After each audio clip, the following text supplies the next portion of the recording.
Breaking news अवां सां share कंदासीं। मरियम नवाज़ पंजाब जे वज़ीर आला तौर हलफ़ खणी वरितो आहे।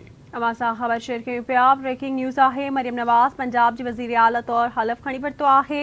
पंजाब जे गवर्नर बलीग रहमान मरियम नवाज़ खे हलफ़ खणायो आहे। हलफ़ बरदारी तक़रीब में नवाज़ शरीफ, शहबाज ऐं ॿिया अॻवान मौजूद हुआ। अवां सां ख़बर शेयर कयूं पिया। ब्रेकिंग न्यूज़ आहे। मरियम नवाज़ पंजाब जी वज़ीर आला तौर ते हलफ़ खणी वरितो आहे। जिन नाज़रीन असां गॾु जॉइन कयो आहे, ब्रेकिंग न्यूज़ आहे, तव्हां सां शेयर कयूं पिया।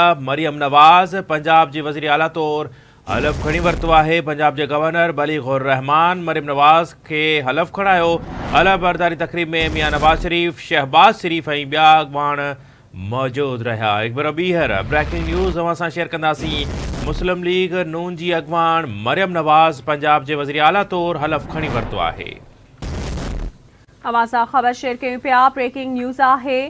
मरियम नवाज़ पंजाब जी वज़ीर आला तौर हलफ़ खणी वरितो आहे। पंजाब जे गवर्नर बलीग रहमान मरियम नवाज़ खे हलफ़ खणायो। हलफ़ बरदारी तक़रीब में नवाज़ शरीफ, शहबाज ऐं ॿिया अॻवान मौजूद हुआ। ख़बर अवां सां शेयर कयूं पिया। मरियम नवाज़ पंजाब जी वज़ीर आला तौर हलफ़ खणी वरितो आहे।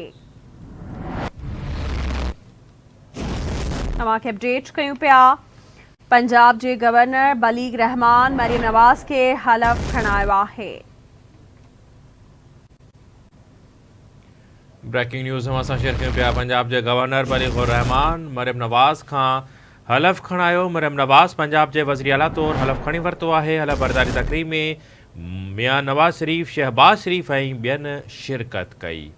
सुन्नी इतिहाद काउंसिल असेंबली में वॉकआउट खे बाइकॉट में तब्दील करण ऐं कार्रवाई जो हिस्सो न बणजण जो फ़ैसिलो कयो, जंहिं बाद स्पीकर ॻणप बाद नई चूंडियल वज़ीर आला मरियम नवाज़ जी कामयाबी जो ऐलान कयो। अवां सां ख़बर शेयर कयूं पिया। मरियम नवाज़ पंजाब जी वज़ीर आला तौर हलफ़ खणी वरितो आहे।